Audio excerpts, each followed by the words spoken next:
Today I'm going to talk about trig proofs. First, I'm going to go over some hints, and then I'm going to actually do a couple of examples. So first of all, the hints. Notice that you need to work on only one side, because we're trying to prove that this one side is the same side as the other side. It's not like an equation. You can't do the same thing to both sides because you're changing things that you don't know it's equal. If it's not equal, it's not an equation. If it's not an equation, you can't work on both sides. So you're usually going to choose the more complex side, but sometimes you can choose either side and both sides will actually work. What you're going to basically do is on the side you choose, you're going to look for things that you can simplify. Things that you might be able to add fractions, for example, by finding common denominators. You might be able to factor something. You might be able to distribute something or multiply something out. You want to find something that you can do that might lead you to what you're going to. And remember that the first thing you try might not always work. Then you're going to try and substitute those trig identities to make it turn into the other thing. So you might try changing everything to sine or cosine. If you have squared expressions, you might go look at those Pythagorean identities to see which one of those might fit. So let's look at an example. So I have 1 plus sine of x over 1 minus sine of x equals the secant of x plus the tangent of x quantity squared.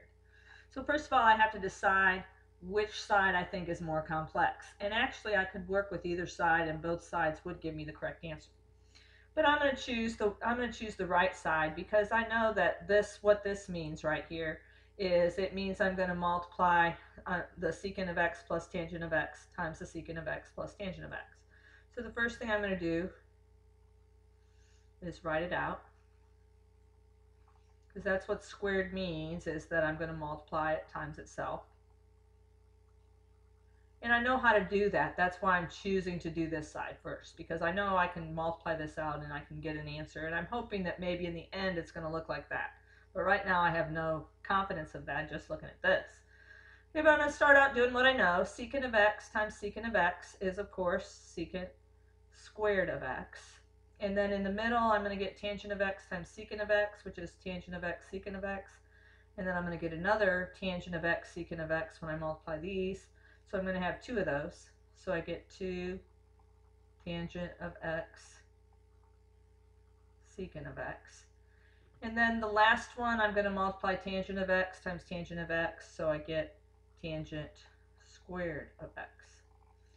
Now the first thing I think of is, oh, I got to use those Pythagorean identities because I got a secant and a tangent. And if I go look at those basic 8, I'm going to start with the first one because I never memorized these. Sine squared of x plus cosine squared of x equals 1.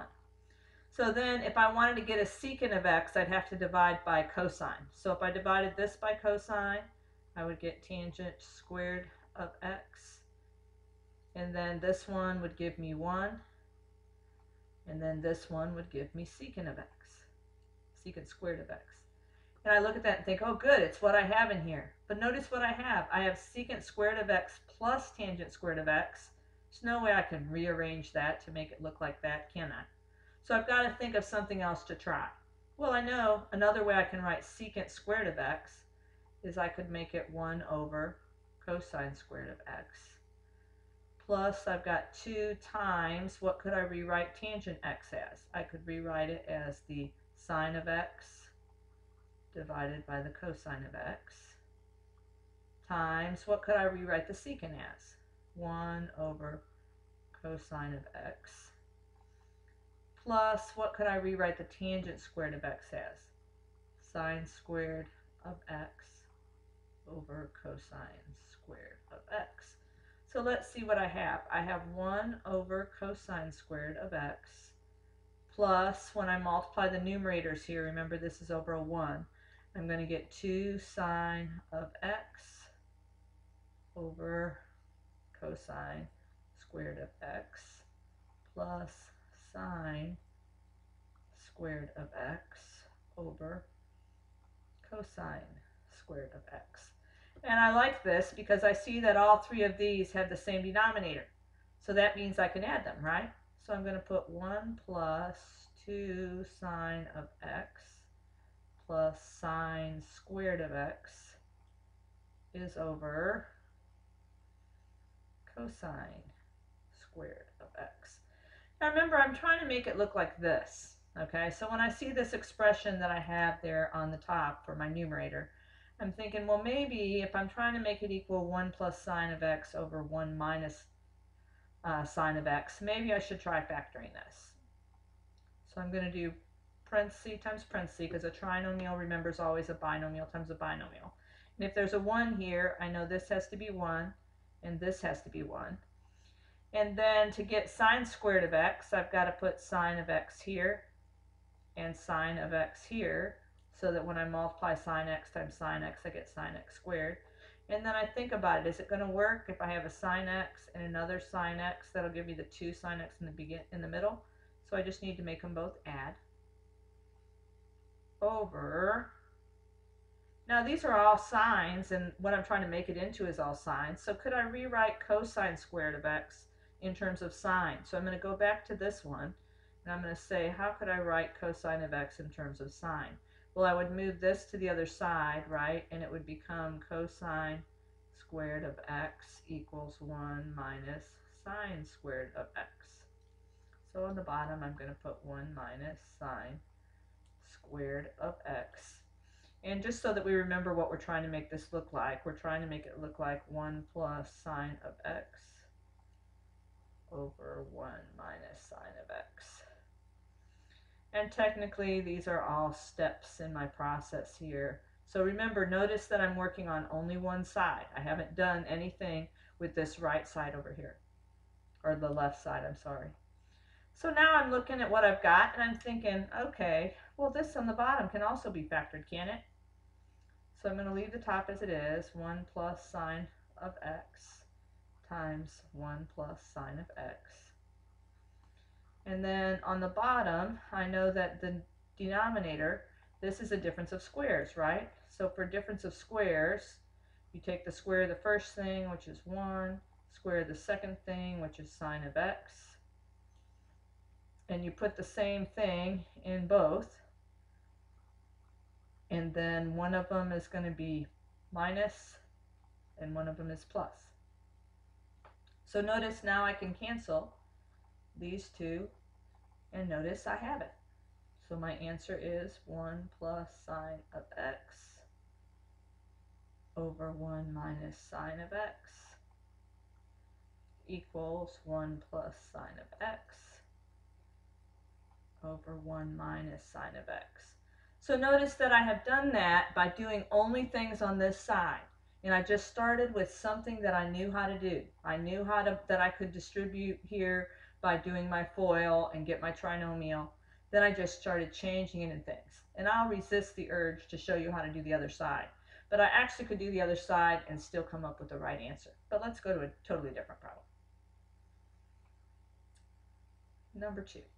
So first thing I have to decide is which side am I going to work on. And I'm going to choose to work on this side because I know that I can easily change these two into something. This I can't easily change into something. I could, actually now that I'm looking at it, I think I like this one. Because if I have a sine of x on the bottom, then I know that I have to put it on the bottom of both of these things in the numerator, right? So I'm going to rewrite it as the cosine of x over sine of x minus 1 over sine of x. And realize that we know that's true because if we have common denominators, then we can just take the numerators and subtract them, and we get the denominator. And so remember, we're not going to work on this side. We're going to leave this side exactly the same. And now what is this? Oh, look, this one is nice and easy. Cotangent of x minus cosecant of x equals cotangent of x minus cosecant of x. So notice they're not always that difficult. Sometimes you can get there right away. But if I had tried to start with this one, I could have still done it, but it might not have been as easy. So that's part of the challenge of doing proofs, is figuring out how it is that you're going to get to that final answer. So let's see, I'll do one more. So I could try and work with this side, but I'm thinking about it and I'm not sure I can change it. Well, if I can change it, I'm going to think about my Pythagorean identities.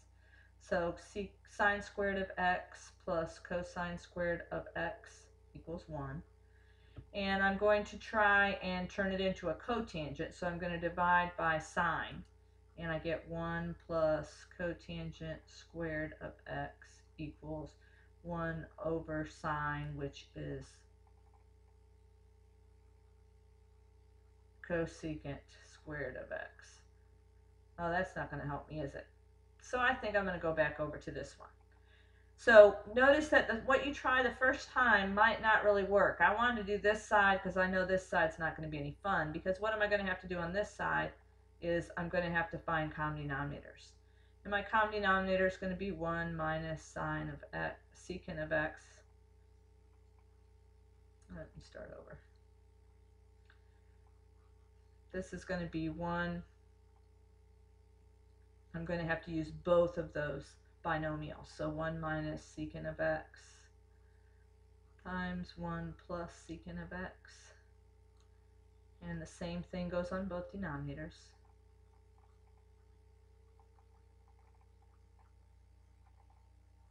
And so now I'm looking at my denominators, and I notice that this one, I multiplied the 1, has to multiply times 1 plus secant of x.